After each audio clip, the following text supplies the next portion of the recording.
જેતપુરમાં ભાજપે સ્થાનિક સ્વરાજ્યની ચૂંટણીનો પ્રચાર શરૂ કર્યો છે। જેતપુર તાલુકાના 20 બેઠક અને જિલ્લાની 4 બેઠક માટે પ્રચાર શરૂ કર્યો છે, ત્યારે ધારાસભ્ય જયેશ રાદડિયા પણ ચૂંટણી પ્રચારમાં જોડાયા।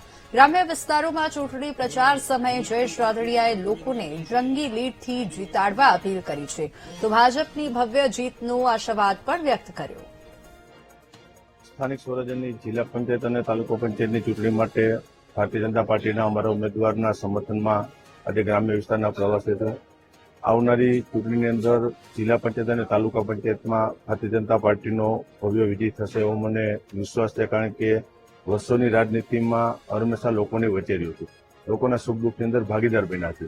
રાજ્ય સરકાર હોય કે ભારત સરકાર એની યોજનાઓના લાભ મળે માટેના હંમેશા નીચે કાર્યકર્તા લેવલે પ્રયત્નો કર્યા છે। એટલે આ તો સ્વાભાવિક લોકશાહીમાં ચૂંટણી આવી છે, એટલે ચૂંટણીના મેદાનમાંથી પણ એના સિવાય પણ હંમેશા લોકોની વચ્ચે હોય છે। એટલે મારા વિસ્તારની અંદર મને પૂરો વિશ્વાસ છે મતદાતા ઉપર કે અમારા ભારતીય જનતા પાર્ટીનો ભવ્ય વિજય।